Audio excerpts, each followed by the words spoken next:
नमस्कार दोस्तों, स्वागत है आपका daily one topic by AK YouTube channel पर। इस वीडियो नोट में हम कुछ प्रश्नों की बात करेंगे जो इम्पोर्टेंट हैं, संविधान से रिलेटेड, राजनीतिक प्रणाली से रिलेटेड। तो आप इस वीडियो नोट को पूरा देखिएगा। डिस्क्रिप्शन में लिंक है टेलीग्राम चैनल के प्रीवियस वीडियोज़ के, आप उन्हें देखकर लाभ ले सकते हैं। चलिए शुरू करते हैं दोस्तों। पहला प्रश्न है, स्वतंत्रता प्राप्ति के बाद के वर्षों में भारत में प्रचलित दल व्यवस्था के लिए किसने एक दल प्रधान व्यवस्था का प्रयोग सबसे पहले किया? वो कौन है? रजनी कोठारी।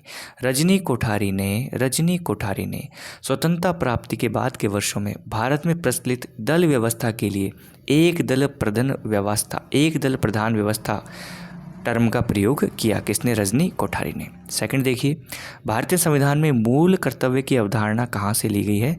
तो पूर्व सोवियत संघ से।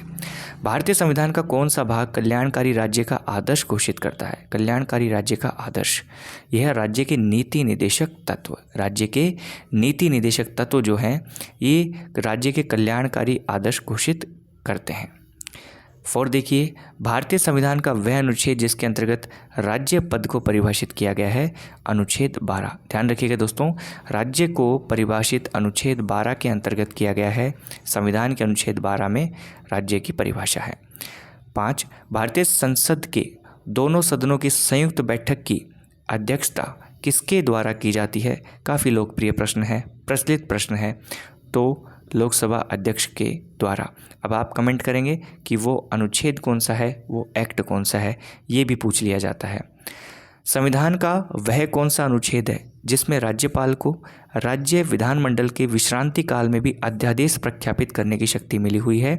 तो भैया राज्यपाल का अध्यादेश संबंधित अनुच्छेद है 213। नेक्स्ट देखिए, महात्मा गांधी जी के द्वारा कब और किस गोलमेज सम्मेलन में भाग लिया गया? महात्मा गांधी जी के द्वारा द्वितीय गोलमेज सम्मेलन में भाग लिया गया। कब से कब तक हुआ? 1 सितंबर 1931 से 1 दिसंबर 1931 के बीच में हुआ। वह विद्वान जिसने तीनों गोलमेज सम्मेलनों में भाग लिया था, वह भारतीय जिसने तीनों गोलमेज सम्मेलनों में भाग लिया था, कृपया करके कमेंट में छाप दीजिएगा। प्रश्न नंबर 8 देखिए, तो महात्मा गांधी का आपने देख लिया, द्वितीय गोलमेज सम्मेलन में उन्होंने भाग लिया था और जो 1 सितंबर 1931 से 1 दिसंबर 1931 के बीच चला था। आपातकालीन शक्तियों के बारे में यह किसने कहा कि राष्ट्रपति की आपातकालीन शक्तियां संविधान से धोखाधड़ी हैं? केटी शाह राष्ट्रपति की आपातकालीन शक्तियों को संविधान से धोखाधड़ी की संज्ञा देते हैं। केटी शाह कहते हैं कि राष्ट्रपति की जो आपातकालीन शक्ति है ना दोस्तों, ये संविधान से धोखाधड़ी है। ये क्या है? संविधान से धोखाधड़ी। तो इस शब्द को, इस वाक्य को, इस लाइन को ध्यान में रखिएगा, केटी शाह ने कहा था। नेक्स्ट देखिए, भारतीय संविधान का कौन सा अनुच्छेद है जो संसद को राज्य सूची के किसी विषय पर विधि निर्माण की शक्ति प्रदान करता है? अनुच्छेद 249।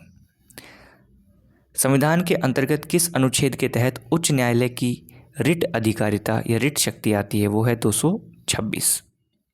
और सर्वोच्च न्यायालय की रिट अधिकारिता शक्ति किस एक्ट के अंतर्गत आती है? नेक्स्ट देखिए, वह प्रसिद्ध वाद जिसके अंतर्गत भारतीय उच्चतम न्यायालय ने मूल ढांचा सिद्धांत का प्रतिपादन किया, केशवानंद भारती बनाम केरल राज्यवाद 1973।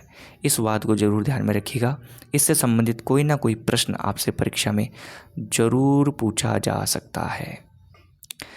नेक्स्ट देखिए, भारतीय स्वतंत्रता का अधिकार पत्र किसे कहा जाता है? तो महारानी की घोषणा पत्र 1858 को ये भारतीय स्वतंत्रता का अधिकार पत्र कहलाता है दोस्तों।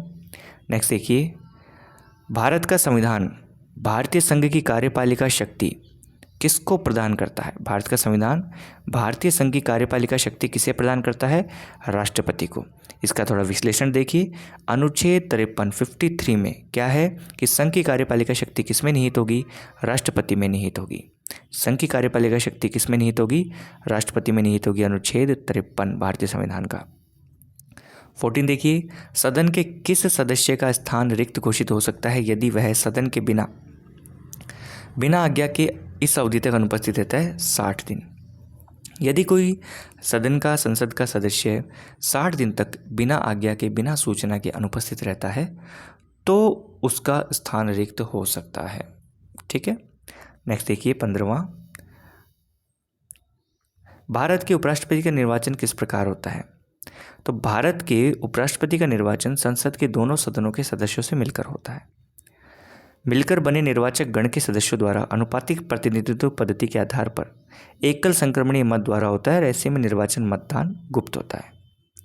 ठीक है, नेक्स्ट देखिए, यदि लोकसभा में अध्यक्ष व उपाध्यक्ष दोनों ही नहीं है, ना तो अध्यक्ष आया ना उपाध्यक्ष आया किसी भी कारणवश, तो अध्यक्षता किसके द्वारा की जाएगी? अध्यक्ष द्वारा निर्धारित सदस्य पैनल का एक सदस्य उसकी अध्यक्षता कर लेगा।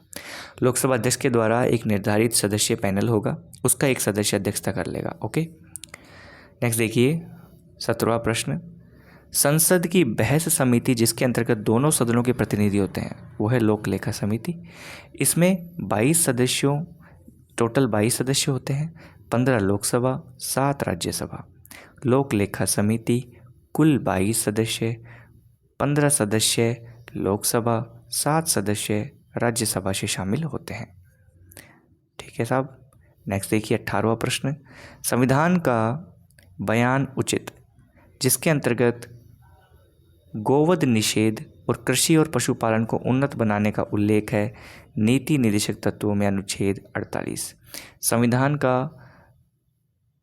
का वह अनुच्छेद जिसके अंतर्गत गोवध निषेध, ठीक है, और कृषि और पशुपालन को उन्नत बनाने का उल्लेख है, यह है नीति निर्देशक तत्वों में अनुच्छेद 48-48।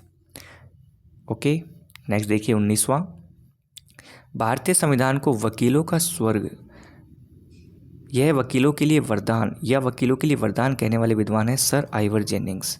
भारतीय संविधान को वकीलों का स्वर्ग किसने कहा? सर आइवर जेनिंग्स ने। या फिर हम कह सकते हैं उन्होंने कहा कि ये वकीलों के लिए क्या है? वरदान है। कौन? भारतीय संविधान। भारत में मौलिक अधिकारों के निलंबन का आदेश कौन दे सकता है? तो भैया राष्ट्रपति दे सकता है। अब इसे समझिए अच्छे से कि राष्ट्रपति मौलिक अधिकारों के निलंबन का आदेश दे सकता है, लेकिन अनुच्छेद 359 में राष्ट्रपति को यह शक्ति है कि मूल अधिकारों को निलंबित कर दे। लेकिन संविधान संशोधन 44वें संशोधन 1978 के द्वारा यह बंधित किया गया कि अनुच्छेद 20 और 21 सदैव प्रवर्तनीय रहेंगे, ये निलंबित नहीं होंगे। 20 और 21 निलंबित नहीं होंगे। ठीक है, तो 359 के अंतर्गत राष्ट्रपति को यह शक्ति है कि वो मूल अधिकारों को निलंबित कर सकता है। और भारत के मौलिक अधिकारों को निलंबन का आदेश कौन दे सकता है?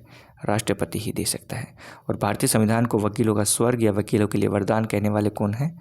Sir Ivor Jennings. सही, सर आइवर जेनिंग्स। ओके, तो दोस्तों ये कुछ प्रश्न थे आपके लिए संविधान से संबंधित, जो आपको आसान लग रहे होंगे, परीक्षा में आते भी हैं। हो सकता है आपका रिवीजन हो जाए, हो सकता है आपका विजन हो जाए, कैसे भी आपकी मदद होनी चाहिए। इसी बातों के साथ हम आपके साथ में लगातार वीडियो नोट ला रहे हैं। आप इन्हें ज़्यादा से ज़्यादा शेयर करें, लाइक करें, अपने कमेंट करें, अपने हर ग्रुप में इस वीडियोज़ को शेयर करें जो भी पॉलिटिकल साइंस से संबंधित हैं, ताकि वो इनका लाभ उठा सकें। मिलते हैं नेक्स्ट वीडियो नोट में। वीडियो नोट देखने के लिए बहुत बहुत धन्यवाद।